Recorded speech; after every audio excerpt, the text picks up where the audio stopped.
ওয়ালামু আন্নাল্লাহ শাদীদুল ইকাব। আর যদি কি বলে, কি বলছে, যদি আমার বিরুদ্ধাচরণ করো তবে এই কথা জেনে রাখো আমি কঠিন শাস্তি দেনেওয়ালা। নাউযুবিল্লাহ বলেন না, আবার বলেন নাউযুবিল্লাহ। জর্দা আর কত খাবেন, কত খাবেন, কত খাবেন, বিড়ি আর কত খাবেন, কত খাবেন, কত খাবেন। হ্যাঁ, জর্দা খাওয়া ছাড়াও ক্যান্সার হইতে পারে, বিড়ি খাওয়া ছাড়াও ক্যান্সার হইতে পারে। মদ আর কত খাবে, কত খাবে, কত খাবে। হ্যাঁ, মদ আর কত খাবে, রব ছাড় দেয়, ছেড়ে দেয় না। হ্যাঁ, তবে মদ ছাড়াও ক্যান্সার হইতে পারে, পারে না, পারে না, ওয়ালামু আন্নাল্লাহ শাদীদুল ইকাব। বড় ভয় হয় নিজের জন্য, নিজের ফিউচারের জন্য বড় ভয় হয়। বলেন, নিজের ফিউচারের জন্য বড় কি বড় ভয়।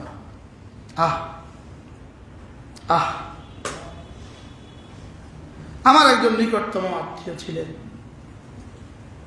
গত হজের সফরে তিনি আমার অনেক খেদমত করছে।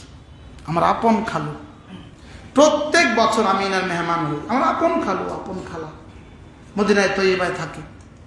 ওনার বাসায় খাবো না এটা হয় না। কালকেও রাত্রে ফোন দিছে, তোর খালু নাই এবার, চাইছে আবার বাসাতে আসতে হবে। খালাম্মা অবশ্যই আসবে। ব্যাস এশা পড়ছে, এশার নামাজ পড়ে বাসায় গেছে। বাসায় গিয়া খালাম্মা পাকঘরে খালাম্মার সাথে টুকিটাকি কিছু করছে। বিদেশিরা সব হাতের কাজ করে না, কইরা উনি ওনার রুমে আসছে। রুমে এসে শুয়েছে। 1 মিনিট লম্বা লম্বা আওয়াজ শুরু হয়েছে, শ্বাস। খালাম্মা ছুটে এসে বলতেছে, 1 মিনিটের মধ্যে ঘুমায়া গেল, আবার 1 মিনিটের মধ্যে লম্বা লম্বা নিঃশ্বাস দিতেছ। ব্যাস উঠায় নিয়ে আসছে হাসপাতালে। একটানা 45 দিন এই অবস্থা, আইসিইউ, কোমা। গালে 3টা ফাইভ লাগানো, 3টা ফাইভ লাগানো, ক্যামেরার 5, অক্সিজেনের 5, খাবারের 5, নাকে 5 লাগানো, হাত দুটা 2 পাশে বাঁধা, পা দুটো বাঁধা। এভাবেই ছিল প্রায় 45 দিন। আমি দেখতেও গেছি, এরপরে ইন্তেকাল হয়ে গেল। আমার জানা মতে এই মানুষটার সারা জীবনেও তার নামাজ ছোটে নেই। এবং খালু আমাকে বলতেন, মদিনায় তৈবা থেকে বাইরে যাই না, মদিনার বাইরে অফাত হবে এই ভয়ে, মদিনার বাইরে মৃত্যু হয়ে যাবে এই ভয়ে মদিনায় তৈবা থেকে বাইরে যায় না। মদিনায় তৈবাই ছিল ইনি 45 বছর। ইনার জীবনের এই শেষ অবস্থা, হাসপাতালের কুমার কষ্ট। বলেন আমার আর আপনার জন্য কি অপেক্ষা করছে? বলেন আমার আর আপনার মুস্তাকবেল কি অপেক্ষা করছে? আমাদের বার্ধক্য কি অপেক্ষা করছে? এজন্য আল্লাহ তাআলাকে ভয় করা। আল্লাহ তাআলা শাদীদুল ইকাব, কঠিন শাস্তি দেনেওয়ালা। আল্লাহ তাআলা শাদীদুল ইকাব, বলেন আল্লাহ তাআলা শাদীদুল ইকাব। আল্লাহ কি? কঠিন শাস্তি দেনেওয়ালা। দুনিয়ার এই মামুলি শাস্তি, এটা যদি এতটা ভয়ানক হয়, দুনিয়ার এই মামুলি শাস্তি, এটা তো একদিন শেষ হবে। আমার জানা মতে আমার এই খালু ফিউর মানুষ কি। এখন বলেন আমার আর আপনার কি পরিণতি অপেক্ষা করছে? বলেন এজন্য আল্লাহর সাথে যুদ্ধ করা, কথা দিয়ে, কাজ দিয়ে। নামাজ না পড়া মানেই আল্লাহর সাথে যুদ্ধ। বলেন সুদ ঘুষ মানেই আল্লাহর সাথে যুদ্ধ। বলেন কি বলছি? বলেন মিথ্যে কথা মানেই আল্লাহর সাথে যুদ্ধ, দুর্নীতি মানেই আল্লাহর সাথে যুদ্ধ। বলেন, চুরি ডাকাতি আর খেয়ানত আর জেনা ব্যভিচার মানেই আল্লাহর সাথে যুদ্ধ। জুয়া আর কি, মদ মানেই আল্লাহর সাথে যুদ্ধ। ক্যাসিনো মানেই আল্লাহর সাথে যুদ্ধ। বেপরদা মানেই আল্লাহর সাথে যুদ্ধ। স্ত্রী বেপরদা মানেই আল্লাহর সাথে যুদ্ধ। মেয়েটা বেপরদা মানেই আল্লাহর সাথে যুদ্ধ। আর আল্লাহর সাথে যুদ্ধ করে ফেরাউনও তো টিকে নাই, আমি কোত্থেকে টিকব? আপনি কি মনে করেছেন ইসরায়েলের প্রেসিডেন্ট টিকে যাবে? হ্যাঁ, আপনি কি মনে করেছেন সে একদিন ইতিহাসের আস্থা করে নিক্ষিপ্ত হবে না? সে একদিন ইতিহাসের নিকৃষ্ট উদাহরণ হবে না? বলেন, সে হবে পৃথিবীর ইতিহাসে জুলুমের সবচেয়ে বড় উদাহরণ। তার নামে পৃথিবীর কোন কুকুরের নাম আর কেউ পৃথিবীতে কখনো রাখবে না। পৃথিবীর কোন কুকুরের নাম তার নামে কেউ রাখবে না। কোন ইহুদি তার নামে তার কুকুরের নাম রাখবে না।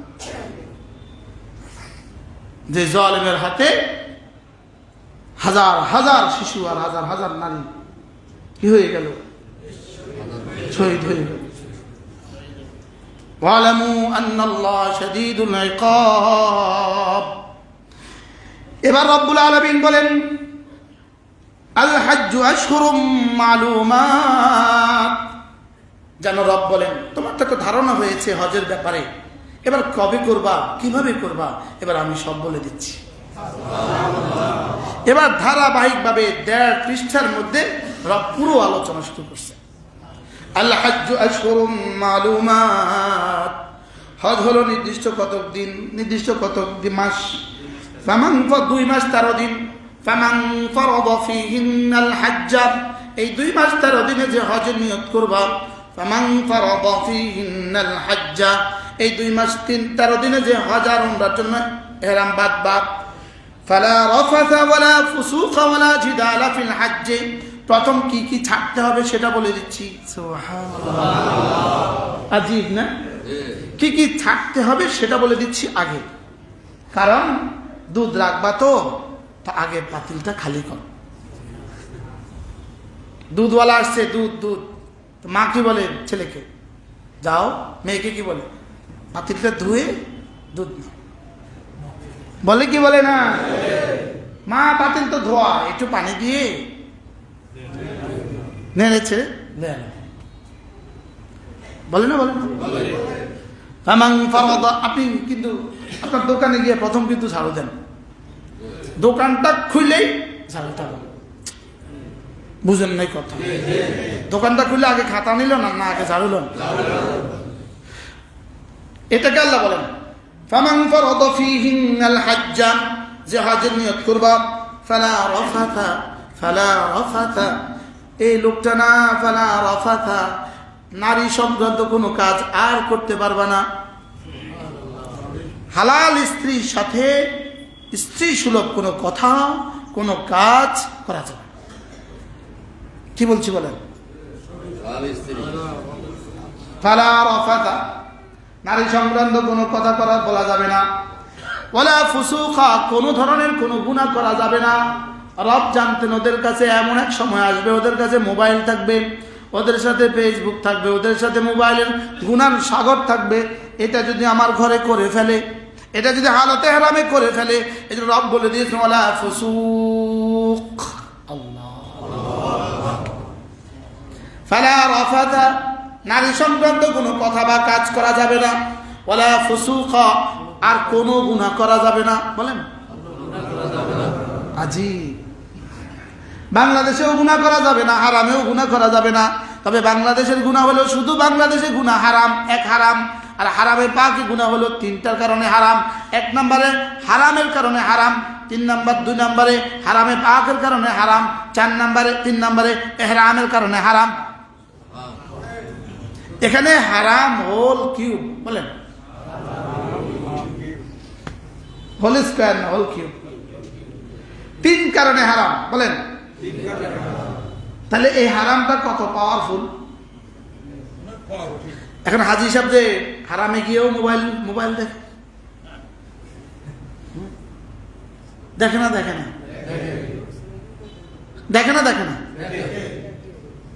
একামত হচ্ছে, তার ফেসবুক কিন্তু বন্ধ হয় না। একজন দুজন, লক্ষ লক্ষ।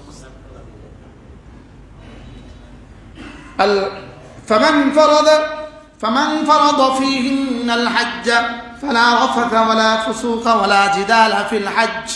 হজের মধ্যে তিন কাজ চলবে না, রাফাস চলবে না, ফুসুক চলবে না, জিদাল চলবে না, ঝগড়া চলবে না। কি চলবে না? আপনি বাংলাদেশে ঝগড়া চলে, এখানেও তো ঝগড়া করা যায় না। ওখানে কেন বিশেষভাবে কেন বললেন?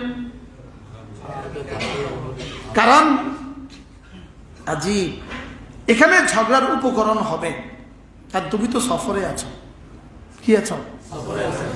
সফরে আছো, ঘরে নিজেদের মধ্যে থাকো বিবি বাচ্চা নিয়ে। এখানে সব অপরিচিত মানুষ, একসাথে চলছো, আর এত কষ্ট। এই কষ্টের মধ্যে সামান্য কষ্টই তো বেশি কষ্ট লাগে, বুঝেন নাই? সফরের থকান, ঘুম নাই, নিদ নাই, গোসল নাই, একজন আমাদের পায়ে পানা দিয়ে ফেলছে, এখন ভালো লাগে? চোখে দেখেন না মিয়া? বাহ, আল্লাহকে তোরানা কইছিলাম ঝগড়া চলবে না। দেখছেন কত প্রসঙ্গ বলবো, আমার সময় শেষ হয়ে যাবে। কি যখন এহরামটা ফিন্ডা ফেলে, মুফতি সাহেবেরও তো এহরাম, আপনারও তো এহরাম। আপনি কি এহরাম মুফতি সাহেব চিনছেন? সব সাহেবে তো এখানে এক, সব সাহেব কি তো সব সাহেবের পোশাক যেমন এক, নিজেরও এক মনে হয়, বুঝেন না? উনি হলো মুফতি সাহেব, আপনি হলেন সাধারণ সাহেব। যেমন ধরেন 2 রাকাত পড়বেন না 4 রাকাত পড়বেন, এনে থেকে কিছু বুঝেন মিয়া, মুফতি সাহেব কিছু বুঝেন মিয়া।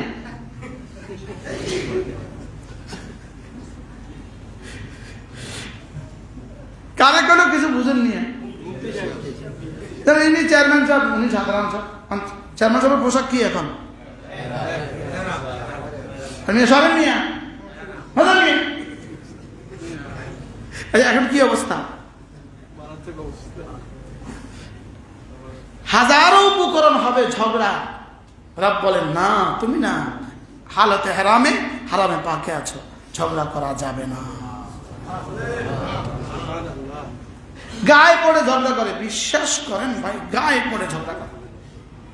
আমি হজের কার্যক্রম শুরুর 20 দিন 30 দিন আগ থেকে আমি দোয়া করি, আল্লাহ আমার সাথে কেউ যেন ঝগড়া না করে, আল্লাহ আপনার আর বাঁচান। কি আচ্ছা, কি পরিমাণ কষ্ট লাগে বলেন? কিন্তু হেজে গায়ে পড়ে ঝগড়া করছে, আপনি তো জবাব দিতে পারতেন না। কিনলে আল্লাহ কি করতাম, তাহলে হজে কি কি নাই?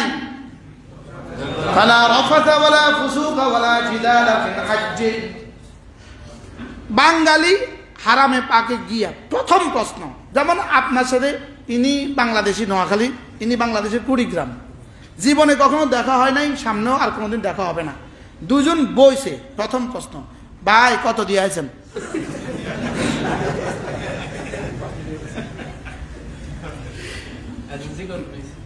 এতে কব কি জানেন নি? কইেন না ভাই ডাকাত, শালার ভূত ডাকাত। এটা কিন্তু হারামে।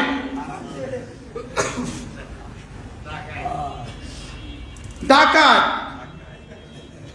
7.5 লাখ টাকা নিছে, ভাই মরছেন, আমরা তো 6.5 লাখ টাকা দিয়ে আইছি। এবার এটা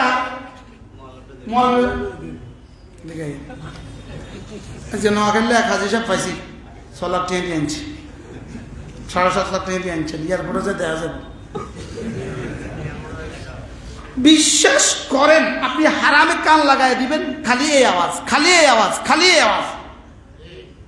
ঠিক বাংলাদেশে একটা গরু বাজার থেকে লক্ষ্মীপুর ওই বাজার, আমরা ওই লক্ষ্মীপুর গরু বাজার ছিল না, একটা গরু নিয়ে যদি কোনো বেটা যায়, এ বেটা মরছে।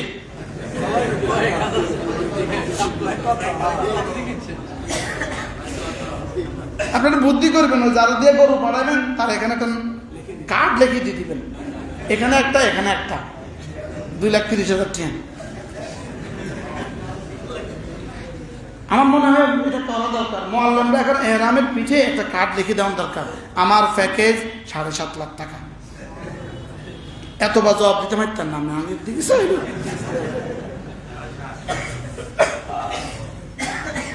অথচ আমাদের কক্সবাজারে এক হোটেল আছে 700 টাকা, আরেক হোটেল আছে 75,000 টাকা। আছে না? না, একবার মেয়র সাহেব আমাদেরকে রাখছিল, 75,000 টাকা বিল দিস। আল্লাহ মেয়র সাহেবের খবরকে জান্নাতের টুকরো বানায় দেন। আমি তাহের হুজুর আর কি আমাদের মহিউদ্দিন সাহেব হুজুর, এক রুম কত দিয়েছে বিল? ভাইও ছিল, ভাই তো তখনও চেয়ারম্যান আছিলেন না। কি এখন আরেক হোটেল যে আছে, বিশ্বাস করে না যে কই এত দামি হোটেলে এত দামি আসবাবে, আমার তো আর ঘুম ধরে না, কোনোভাবেই আবার আর ঘুম আসে না। আল্লাহ, আমি আস্তে করে উঠতে গিয়া পিছনে একটা 800 টাকার হোটেলের সিট নিয়েছি, কেউ জানে না। আমি সুন্দর করে এনে তারা দরজা লাগায় সারা রাত আরামসে নাক ডাকে ঘুমাইছি। মেয়র সাহেব দেখলে তো খারাপ করব, ফজরের আগে উঠতে আইসা আবার আইসা রুমে হাজির। এখানে যদি ব্যবধান হয় তো হারামে ব্যবধান হবে কি হবে না বলেন? কথা কয় না, ব্যবধান হবে না? হবে না? তাহলে টাকার ব্যবধান হবে না? হবে না? তো খামাখা আপনি টাকার পেছনে পড়ছেন কেন? বুঝেন না? এই শুধু ঝগড়া করে টাকা নিয়ে। বলেন, কেউ জীবনে হজে গেলে আর কারো জিজ্ঞাসা করবেন না আপনি কত দিয়ে আছেন, কন?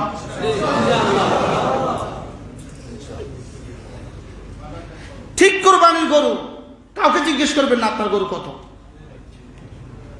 যেই কিনে, যত দিয়ে কিনে, বলবেন আলহামদুলিল্লাহ আপনার গরুটা অনেক সুন্দর হয়েছে। ওই লোকটা করলে যে কি হবে? আজ তো বাইট হয়েছেন,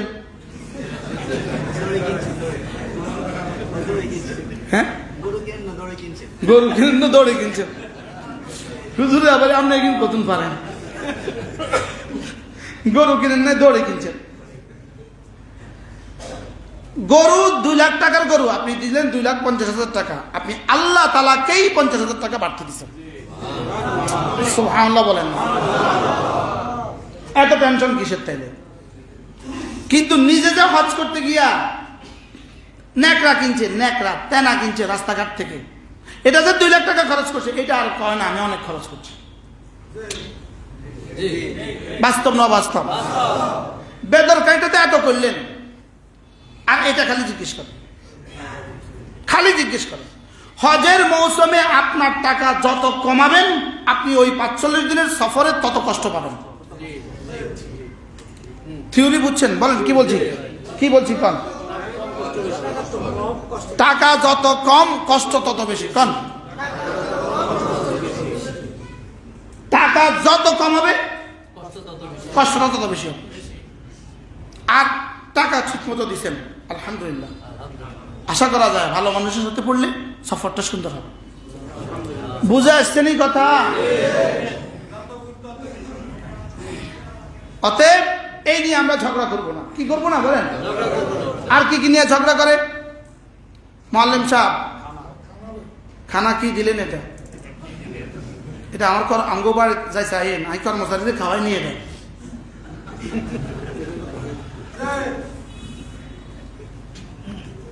ওই বেটা কিন্তু জান দিছে খানার লেগে। আরে 2-1 তো আছে, নষ্ট ভ্রষ্ট 2-4 জন তো আছে। আল্লাহ তাআলা এই জন্য বলেন ঝগড়ার হাজারো উপকরণ হবে, খবরদার, লা ফুসুকা লা রাফাতা ওয়ালা ফুসুকা ওয়ালা জিদালা। হজে ঝগড়া নাই। আমরা না হুজুর তো পুরা সফরে দুজন ভাই যাব, আপনারা এই শুধু ঝগড়া নাই কইয়া তা করে কি করছেন, এরকম করছেন। এখন আমগুলো তো ছুটে বলেন হজে ঝগড়া নাই, বলেন এটা কোরআন বলে, কোরআন বলে। আমি মাসালা শিখাচ্ছি, আপনি এবার হজে গেলেও শিখেন, হজে এবার আপনি না গেলেও শিখেন। হজে কয়টা জিনিস নাই? কি কি? রাফাস, ফুসুক, জিদাল। নারী সংক্রান্ত কোনো কথা কাজ চলবে না। নারী সংক্রান্ত কোনো কথা কাজ মোবাইলেও চলবে না, সরাসরিও চলবে না। ফুসুক, কোনো ধরনের গুনাহ চলবে না। কোন ধরনের গুনাহ কি? এটা যেন রব্বে কারীম আমার ঘরে আসার জন্য রেস্ট্রিকশন, আমার ঘরে আসার জন্য এটা স্যার বাংলা বলেন, বিধি, বিধি নিষেধ বলেন, নিষেধাবলী, নিষেধাজ্ঞা। এটা আমার ঘরে তুমি আসবা, খবরদার, লা রাফাথা চলবে না, ওয়ালা ফুসুকা চলবে না, ওয়ালা জিদালা চলবে না, ঝগড়া চলবে না। বলেন মোস্তাফিজ স্যার, মোস্তাফিজ সাহেব, ইঞ্জিনিয়ার সাহেব, ঝগড়া করেনি হাজিরা? হ্যাঁ, ঝগড়া কাকে বলে, কিও কয় প্রকার? কম কেমন কম কি কিছু কম? আপনারা তো আমরা তো বুঝেন না, আমরা তো যা জমজমে উঠেন, আপনারা তো বুঝেন না।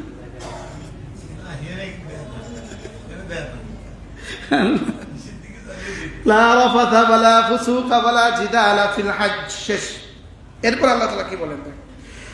ওয়ামা তাফআলু মিন খাইরিন ইয়ালামুহুল্লাহ, ওয়ামা তাফআলু মিন খাইরিন ইয়ালামুহুল্লাহ। এবার তুমি এখানে এসা যতগুলো ভালো কাজ করবা, তাওয়াফ, সাই, জিকির ও আজকার যত কিছু করবা, আমি সব জানি। তোমার জীবনে সমস্ত ভালো কর্ম আমি জানি। বলেন, তোমার জীবনে সমস্ত ভালো কর্ম আমি জানি।